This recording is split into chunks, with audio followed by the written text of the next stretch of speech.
Okay, hello everybody. This is Randy from Randy's Baby Grand, and I'm here with Alicia. How you spell your name? No. Why you gotta say it like that, Because Randy? that's the way it looked like that. It looked like, well, tell me how to spell it. Maybe I'll pronounce it better. Hey, just relax. Alicia. Oh, then she gonna tell me relax. And she was all nervous. But I want to see, because it spells different, I want you to tell me how to spell it. Because I got it in my phone wrong. Got you. Yeah, it's that Polish spelling. A-L-I-C-J-A. It's right. different. Oh, that is Polish? Mm-hmm. Oh, okay. Different. Okay. You know what I thought about when you mentioned Poland? That means you got some kind of, I know we off the subject a little bit, but you got some kind of way with that thing going on in Ukraine, right?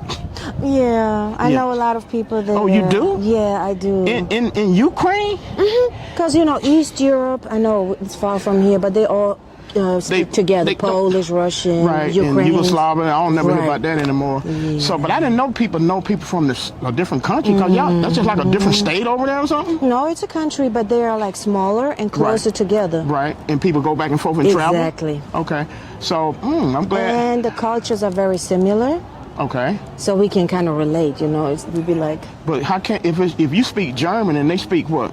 No, so I was speaking Polish when I was born. Okay, was you born in Germany? Poland. Oh, okay. Why you didn't tell me that before we started interviewing this thing? You got me looking stupid. Polski, Randy. Polski.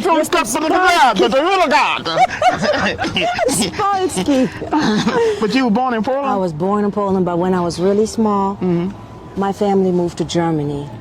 So then that's why I'm German now, but now really I'm American. Just to be educated a little bit more, why would a family leave Poland and go to Germany for better jobs? This is going to be a long interview. So it was a war back in the day, history books with Hitler, right? Right, I remember that. So it's long. So I ain't never heard of Hitler, but go ahead. So when Hitler lost the war, I guess, right, the land where my grandparents lived used to be Germany, but then Hitler lost, so boom, now it's Poland. And they put a wall up there, and the German people were told, now you're Polish. So my grandparents were like, oh Lord, we're going to have to learn how to speak Polish. So then by the time my parents and I am born, the country is Poland. But you see how my blood was German? It's confusing. Well, you know what? It might be confusing to you, and I know we didn't, when we was sitting here talking about what we were going to talk about, y'all, we didn't even know. But I mean, I got a special feeling about that. When I see that stuff on the news, it's just sickening. But I'm not going to get into it any further, but I didn't know she had this tie-in, because I just knew she from Germany. And as a matter of fact, we did, the last time I seen her and we was talking, we did a Christmas classic soul about, it was 2019. It was raining outside. We had about 200 or 300 people. It was before the coronavirus. It was right before the, matter of fact, it was 3 months. Well, actually it was going on, but they didn't shut things down to 3 months later. Right. Because they said it was out in December. And that's when we did it. But anyway, she made me look so good. Her and a friend of mine, Tyler, they sung, what's the name of that song, Nat King Cole? You don't even know, right? But they sung it in German. And actually when we were rehearsing, because she had a little part, because she was going to do, she did Mariah Carey. That's why I really hired her to do the show, to do Mariah, right? And but anyway, I thought about it when we were rehearsing. I said, wait a minute now, he knows that, even though I think he probably taught Germany bunnies, right? But he knows it in German, and then she's from Germany, so they did the duet, and it went off. It made me look like I put it together, y'all. And but anyway, that's the last time I saw her, which was 2019. Then the virus popped up. Yeah, and the virus, and I called her recently because she teaches voice, so she know how to do a lot of different people. And we're going to get into that. This is going to be a long interview, y'all. Y'all might have to go take a pause because we got a lot to talk about. We're going to try to squeeze it in 20 or 30 minutes. But anyway, I called her about, you know, because y'all know I do a lot of tribute shows. And so I called her about doing maybe a Barbra Streisand or something. You know, we were throwing some possibilities out there. And she was almost apologetic. She said, Randy, I'm sorry to tell you that during the pandemic, I came closer to God, and I just do gospel. I said, baby, I ain't gonna get mad at you. You think I'm gonna have God mad at me because you doing gospel? Right, that's what you said. You're like, I ain't gonna make God mad. And so anyway, so I said, well, look, let's do what you do. I said, but we're gonna have to base it around somebody, and we decided to do a show with who on it. Oh my gosh, so we talked about the gospel artists that I like that influenced me, and I told you that when I was living in Germany. I remember that. I didn't know nothing about gospel, you know. But Yolanda Adams would pop up on my YouTube in Germany. I didn't understand the words because my English was very basic, you know. Okay. But I just liked the music and everything. So Yolanda Adams was the first gospel artist I ever listened to. Right. So when we're talking now and we were like, let's put somebody that influenced me into that concert, you were like, do a Yolanda Adams tribute. And I know all her songs. Like, and of course I asked her, I said, do you know enough of Yolanda? She said, Brenda, I can do some Yolanda. Oh yeah, I can. And a girl, and again, she don't like me saying this, and I don't worry about, I'd be outside the box. She worried about her being white, but I know the white people, actually, she don't even know this. When I was in the Navy, I was in the 70s. Boy, you old, ain't you?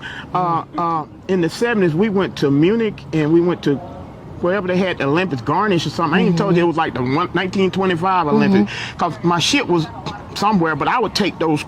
They would offer us like little one-day tours, and I took advantage of them. So we went to Munich, and I noticed, and this was before you were born, white people over there, I noticed this. I ain't never told you, don't laugh, this is true. I was walking down the street with a white guy that was from my ship, from Boston. And we was walking down the street in Garnish, not in Munich. And we was walking down the street with a white lady, a German lady that we had met. And being from Georgia, I was all paranoid. You know, you're walking down the street with a white woman in 1976, and people weren't even paying no attention to me. Oh yeah, not in your. And so I said, but all the countries I noticed, Spain was nice, the women was beautiful. Italian, they was a little different. But see, when I went over there, I wanted to get all of that because I know I wasn't gonna get none of that in the United States. So anyway, to make a long story short, you think I can do that? Make a long story short? No. Cause we ain't even got past the introduction, right? But anyway, so that happened to her with Yolanda, and then what happened after that? How much longer before you came to the United States, and what year did you come, and what was the first city you came to? So Randy, like I told you, these dogs here. Don't worry about it. I picked this park, guys, because I love Atlanta. At least they don't stop the making skyline and everything. Right. As long as we don't get bit, we're good. So, I was born in Poland. Right. I moved to Germany.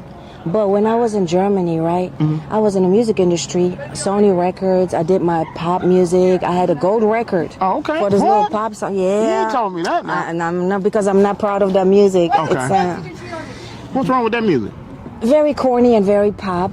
Ain't nothing like our music, pop music over here? No, very, corny. And you got a gold record. That over here used to have 500,000 sales. What gets you a gold record over there? Oh, I don't know the statistics or whatever. And everybody don't get it. It ain't that easy. Oh, right. The song was, on the charts, whatever. And so as I was touring in Europe, with this little pop group, because they were very, very popular suddenly, I would be on TV and American artists would come over. I would see Usher, you know what I'm saying? Because their records be out too. Okay. Beyonce came out and I'm like, what in the world? So I sound like this and they sound like that.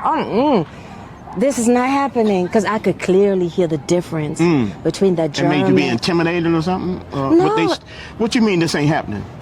Okay, meaning like if you grow up in Europe around white people, you're going to sound very Taylor Swift-like. Okay. But if you hear American artists come over, Monica and people like that, I have never heard a soulful voice like that before. And so I was like, oh my God, what is this? I just felt like what we're doing is nothing all of a sudden. That's what you mean, okay. I just fell in love with it. So it just wouldn't leave my head because I heard them sing and I heard that soulfulness. You see what I'm saying? It's a different type of singing. So it would not get out of my head. And even I was very successful over there and, was doing good financially, living in my beautiful penthouse with 2 Mercedes Benz. Wait a minute, hold on now. Hold up, Randy. I was like, I need to go to America. Wait a minute, hold on. Let me stop you for a minute. You had a penthouse and 2 Mercedes? Yeah. And I'm finna go in debt putting you on the show. I'm finna go and move to Decatur. Yeah. Okay, that's right. You're right. You left that to come over here. And what year was that? 2007 or something? Yes, because I bought Usher's CD, My Way, the first CD that he released. Okay. And it was the record company written on it. And back in the day, they had a phone number on it. Now you think? Wait a minute, hold on. You think I'm saying I'm trying to be funny? I like this because we informal, right? We relax, right? But this rocket kicking my butt. But go ahead. Randy. It was our idea. But anyway, Hang in you got that CD and what now? And there was a phone number on there. And I called the record label from Usher. What label that? Was that LaFace? J-Pep Records, Pleasantdale Road, Atlanta. Oh, okay. Okay. Well, it's not really Atlanta. Was it over there? Lawrenceville. Yeah. Gwinnett County, yeah. And so I would call them every day, be like, please, I want to come to America. I want to be R&B singer. To America. I want to be R&B singer like Usher and Monica. Right.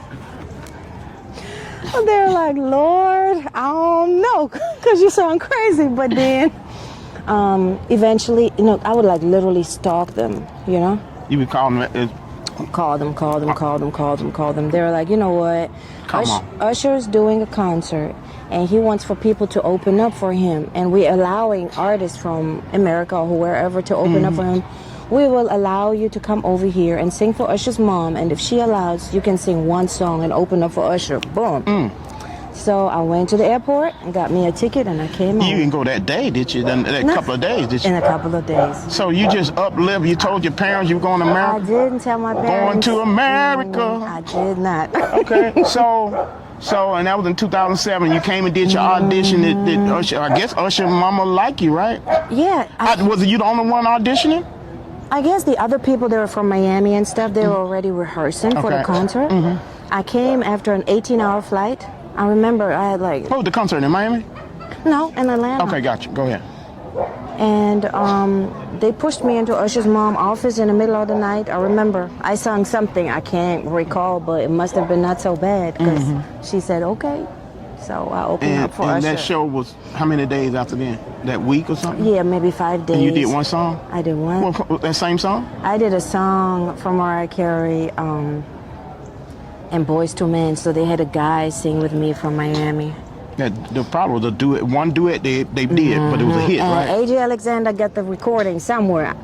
I don't know if we won it because it might have been a little shaky. It's such a long time ago. I like to see it. But AJ Alexander got that. He made it happen. He was working for the record label. He was the A&R, and they put me on there. So, what happened after then? Did you end? Because you told me you ended up getting with LaFace. Yes, but I had to first learn English. You had to pay your dues, or you had to learn English. How long it took to do that? Oh my goodness, 2-3 years at that label. 2-3 years. Every day, sleeping on the floor. You were walking around and doing and you start all of a sudden Atlanta came out or something. All of a sudden. It took 3 years. That got to be tough for people coming over here to have to learn a language. So after you got that, start speaking more fluently, what happened after then? Yes, because they had to teach me how to sing. Like, if you don't understand the language, it's hard to sing R&B. You know what I'm saying? You like, be hard to sing any kind of language. I was born in the river by the little tent. They're like, oh, Lord, it's going let me be very shit. It's been a long time. Coming, and I know Capacotiro. So that took a few years, Randy. You know what I'm saying? It would have took me longer than that. So what happened after you got that? How was you still hooked up with the Atlanta music scene? And who's some of the people you started after you did the Usher? Right. So once my voice got a little bit together, they put me through artist development and everything. Yeah, they put me through artist development. I just practiced with, a lot of people, a lot of producers. I could venture out, and I worked with some of T.I.'s label, Hustle Gang. I have a song with 5 mics from the Hustle Gang. Like, I went rap, Then I was working with Akon's people. I ventured out. I was working with Monica's husband. He had a record label. Oh, okay. I was in Rocco's video, I'ma Do Me. I'ma Do Me. Like, that was the name of it? Mm-hmm. I'ma Do Me. I'ma do German. Like, I literally ventured But you was out. getting all kind of opportunities. Oh, yeah. I was working with Daryl Simmons from, the partner from Babyface, who helped me a lot with my voice. Because even after that artist development, you know what I'm saying? Once I worked with the real pros of the music business, I would be recording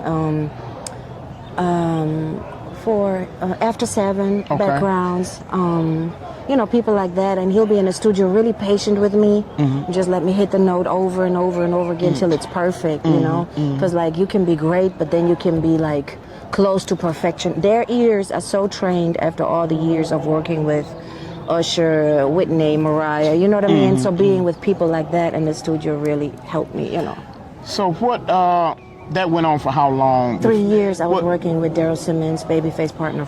3 years, very, Now, you told me that that when you came over here, well, you ran, which I know him, you ran into Willie Watkins, and Willie Watkins told you what? Willie Watkins Funeral Home, I'm giving y'all some advertisement. What you said? It was actually him told you this, right?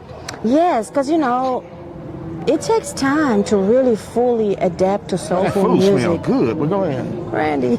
Go ahead. Hang in there. Okay. So, we were moving around Atlanta just trying to do this, trying to do that. Right. Some kind of way I ended up at funeral homes, Willie Watkins. Right. Asking him, we was going to do something for my music. I don't remember. Right, like financial backing or something? I think so. Right. And then he listened to me and he was like, you have a beautiful voice, but you need more soulfulness. I'm going to send you over to some sisters in some church so that you'll get more soulful, you know. And what church he recommended to you? So that was Covenant Church in Decatur. Covenant? Who's the pastor? Bishop Carswell. Yeah. But he passed. Carswell? He passed. Yeah. I told you that when you told me that I used to have a teenager, and that's funny compared to the, well, I'm stereotyping teenagers today, but me and my buddies, we used to go to like a famous pastor church on Sunday. We used to get together after we done partied that night. And then we didn't do it every Sunday now, but he was one of the ones that I remember him being a powerful speaker, pastor, and so when you said that took me back. So what happened when you got over the Covenant? So, you know, they really took me in, and I would sing in the choir every Sunday, go to choir rehearsals, and it really helped me. Wait a minute, let me stop you for a minute. I kind of got a feeling that you were the only white girl in that church. Randy, it was like that, but I dyed my hair a little darker. Yeah, just to fit in. You tan yourself as much as the machine will do or something? Probably something like that, because I was like, I ain't going to be looking. Did they accept you? Oh, totally. Yeah. Totally. I'm telling you, it got something to do with that Germany. Something about Europeans that's not necessary over here, but go ahead. Yeah.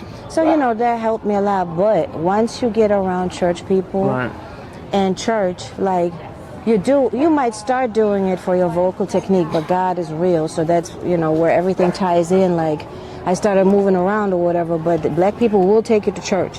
Right. So, Randy, I can't with you.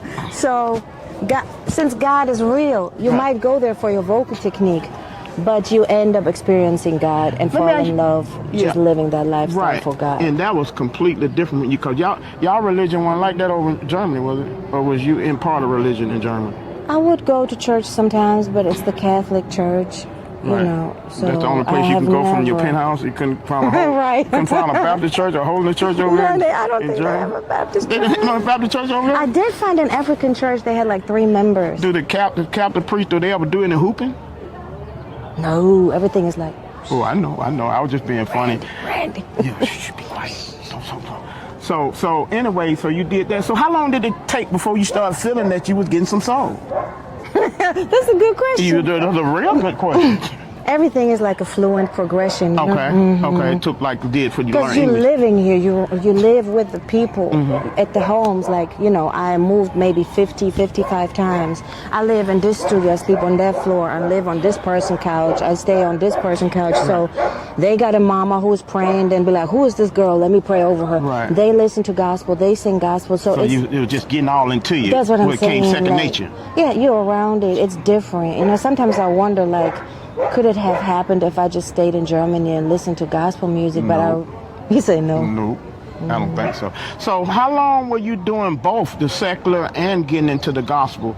And I know, like I said, when I talked to you, 2 or 3 months ago, and you was telling me that what had came over you during the pandemic, you got real serious about God in your life. So how long did you straddle the fence? I don't want to say that I never was not serious, but it's like a baby. You grow. You see what I'm saying? Like, I came over here, and I already knew a lot about God. I knew God was love. I would never disrespect people. I knew a lot of things, you know? Like, I know forgiveness, I know love, things like that. But I didn't know a lot of things about the Bible. For example, that you don't have to have fear. God will help you. Nobody ever told me that. Right. Or if you're sick, God can heal you. I nobody told me that, you know what I'm saying? So it's like major stuff. Or God can be a provider if you put him first. Like, it's such major things that I was like, what in the world? They don't teach you that in the Catholic Church? I I can't remember it. It wasn't an emphasis on it, in other words. Or maybe like, you know how you're not ready for something and maybe I just didn't hear it. Right. And then all of a sudden I heard it and I was like, I understood it, you know? Yeah. I don't know if it's like, it's like you're a baby in Christ. Right. So I knew like not to do certain things, but the good thing about me, but I think that's just also God giving me a heart like that. When I learned something, I was very, well now, maybe in the past not, but now I'm very fast to adapt it. Like if somebody says, keep the Sabbath holy, I'll be like, okay. If they say what now? Keep the Sabbath holy, like. God, just keep the Sabbath day on. So then I'm not going to be like, I don't feel like it or whatever. Right. I have a spirit of, okay, if God wants me to do that, I'm going to do it, you know. So you don't even question it, Yeah, so, But I did feel a big pull on my heart when the pandemic started. I remember watching TV and the virus was not even over here no more, and I'm a very sensitive person. I have a lot of compassion for people. I just started crying watching the news. I'm like, this virus over there in China, it's gonna come. I just knew it in my spirit, that thing coming over here, it's gonna change the world. And God just started reminding me of Revelations, read the Bible, and it was just like somebody was like, Alicia, get up, time to work for the Lord. You know, it's hitting you hard. Yeah, get up, Alicia. And that's exactly what I did, you know. So let me ask you this. I know you wrote those songs that you gonna do on the concert on May 6th, Friday night. Boom. And y'all can go to Randy's Baby Grand Entertainment. Randy's Baby Grand Entertainment, that she couldn't remember. That's why I'm saying it. I better know. At Gmail? Randy's Baby Grand Entertainment on Facebook, Randy's Baby Grand Entertainment on Instagram, and RBG, which is Randy's Baby Grand letters, entertainment.com, my website. And you'll see a flyer for the show that we're doing May 6th, Friday night, 8 o'clock, right? Yes, 8 o'clock. 8 o'clock with a tribute to Yolanda Adams, the one she heard on YouTube that really caught her attention. We're doing a tribute to her, but we also going to do some of her new releases, and then we having some other choir, gospel singers there. Yes. Some of her students. She teaches voice. That's so funny, actually, yeah. Right. Because I had to learn first. You're right, I just thought about something. Everybody had to teach me, ushers, people, They had to teach you voice? I mean... Or just English? But singing But you still had to learn how to do tones and harmony and all that? Okay. And you didn't know that when you came over here? No. Okay. It was very, very I'm different. finding some things out tonight, which is interesting that makes sense, but I didn't know that. All the people had to pour into me to get me from like this pop singer from Germany to an R&B singer and then gospel singer. Can you imagine how much work that takes? They'll put a whole lot more work in me. They'll still be working. They'll just say, look, I quit. But yeah, so like I said, we're doing that. And, well, let me ask you this. When you had that revelation with God in your Christian life, I want to know which song you're going to do that night, that the first song that you wrote after all of them 3 or 4 songs on your EP that really hit home. What was the first one, and what's the name of it? The first one, the single that I'm releasing also is called I'm Not Afraid. Okay, and what's that about? And it's about not being, you see how the Bible talks about don't be fearful of things? My entire life, I would be scared of things because people in this society or in this world, nobody tell you God's ways. In school or whatever, everybody puts so much fear into you, and you have dreams and aspirations and things like that, and the enemy is trying to hold you back. You know. So, but also living for God. At first I was like, I'm not no preacher, so now I'm talking about God all the time. You know what I'm saying? It's like, but you're ministering. Yeah, but I just got to be thankful, man. Because. I don't know if I could have went to another country. Just like you said, if I left here and went to Germany and then didn't speak the language and then tried to do some music, that pop music over there, and they had to teach me how to do it. And I couldn't have went through and stayed in 50 places. I would have gave up. I would just said, look, I'm I stayed in 50 places. Sometimes I had no place to go. But you see how God is working on your heart. He'll strengthen you. I had no place to go, but something deep in me was like, I'm not going to give up. I'm going to keep it moving, right? And then I just go to QT and cry at night because I don't have no place to go. And then you be was like, homeless? I don't want to say homeless. I Well, have if no you cry place at to night, you don't have no place to when a homeless person ain't got nowhere to go, what the hell are you gonna call that? Well, yeah. Yeah, I mean, but you were partially homeless. Okay. Some nights you had a place to go, and some nights it'd be like I would your work quick trip was your bedroom. I was working in the studio. They believed in me, but then they would come with some crazy stuff. So I'm like, I'm quitting. I'm leaving. Right. The studio? So I leave out because I'm like, I'm not doing this because, people offer you all types of things that, you're by yourself in America. Exactly. So I'm like, I'm not doing this. Right. I am leaving. Right. But then where am I leaving to? That's what I'm saying. Where were you going to go? QT. Quick trip. And then I cry. But I'm homeless for about 3 hours. And it'll be like a person come in and be like, hey, baby, why you crying for? What you crying for? I'll be like, I came to America. I have a dream. I came to America. I had a dream. And then the dream is not working. I woke up and it was a bad dream. Yeah, I was like, I want to work on my career, but, people acting crazy. So I don't want to go back, but I don't want to go back to the people either. So then the person would be like, well, you can sleep in my house. I'll be like, okay. And I just get in the person's car right then and there and go to their house, and they'd be like, you can sleep in my bed or you can sleep on the floor. And I'd be like, well, I'm going to sleep on the floor. Right. And then I live there, and all of a sudden their mama take care of me, and people bring me food and toothbrushes. And these was black people? Oh, yeah. Okay. Did you have you had any relationship with white people since you got here? On a very rare occasion.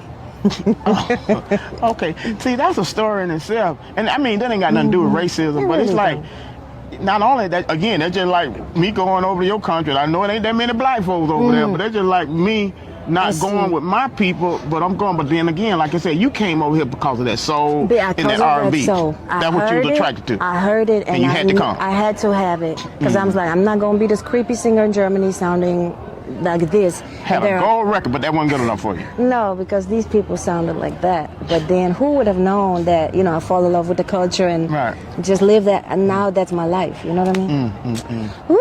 That is amazing. This is a great interview. You know that, right? Yeah, it's off the cuff. It's off the cuff. And I told you this is my very first official interview. Yeah. But people say I need to do it, right? But anyway, so what else we need to do? We told them about the event on May 6th, Friday night, which is about 5 weeks from now, 5.5 weeks. Yeah. We're going to do a tribute to Yolanda. And tell me again, some of your students going to do what now? They're going to do a little bit of what? What about this little boy you bragging about that I got to see? Yes, you have to come see my students. They come and sing a few gospel songs. Right. Some written their songs, Some it's more like old school gospel songs. And I got this kid, his name is Marshawn. Y'all gonna enjoy him. He's so excited, right? And how old is he? Man, he's 10 years old. Right. And he sings, he has so much soul, and he sings so beautifully. So he's doing some gospel songs, some of the songs his grandmama has written for him.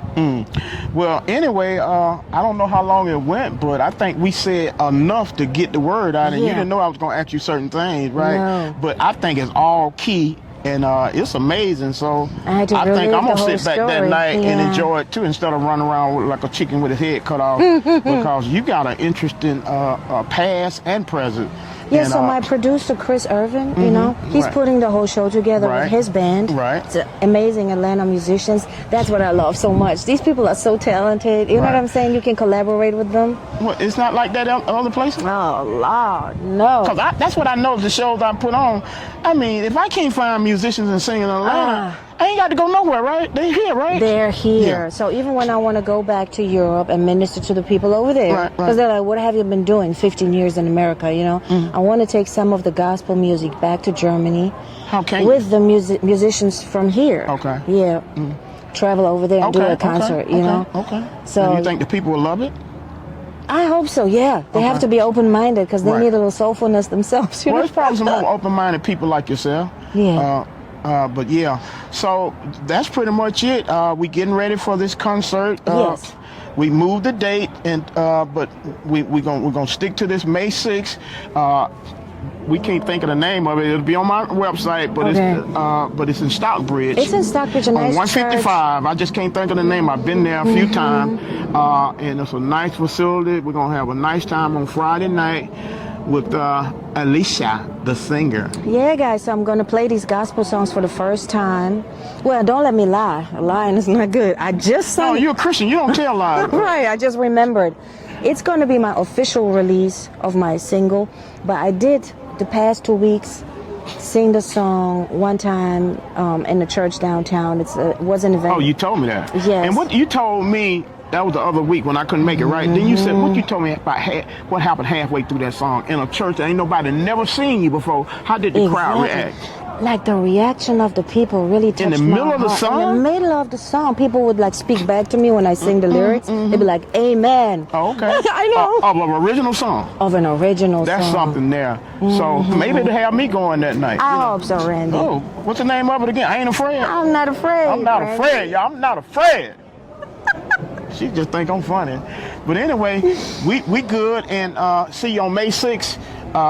Tribute to Yolanda Adams, her hero in Germany, and the release of at least 3 or 4 of her new releases from her album EP called, do they have a name? I'm Not Afraid. Oh, its name, I'm Not Afraid. Okay. To inspire the world not to be afraid. It's a pandemic out here, wars, it's all types of things, and you know what I mean? Put your trust in the Lord. Right. Well, me and Alicia will see y'all on May 6th, Friday night. Go to Randy's Baby Grand Entertainment. See, you remember, you said, what they got to go? Go to Randy's Baby Grand Entertainment. She got it now. on Facebook and Instagram to get status. And even my website is RBG, which is the initials for Randy Baby Grand, RBG Entertainment.com. Okay. And so you can get tickets there. You can get advanced tickets where you can save a little bit. Come on out. Because I wouldn't get behind it because I know it from my secular shows. The girl is bad. As a matter of fact, she's been the only white. She's only been the only white girl that's been on my show. I guess because she's from Germany, she got that soul, y'all. So Willie Walken, you be there too now. Yeah, right. I need to call him for real. Call him. He knows me too. Call him and tell him, say, hey, Willie, I done got that soul you told me I was supposed to get. Willie, it's 10 years later, I got it. 10 years later. And Willie gonna say, it took you 10 years to get it? No, I had about 4, but I'm just not putting my show on. So we'll see y'all, as they say, peace out. Yeah, peace out, y'all. See ya. Bye. Hey guys, so it's a gospel show about to pop up on May 6th in Stockbridge. I'm doing it with Randy's Baby Grand Entertainment. Woo, that name. It's going to be a gospel show, a tribute to Yolanda Adams and some of my new songs that I'm doing with Chris Irvin Band here in Atlanta. Guys, come out. The tickets are on Randy's side, and I'm so excited for it. I love Atlanta. That's why I picked the Atlanta skyline for you guys as a backdrop. So I see you then. Bye.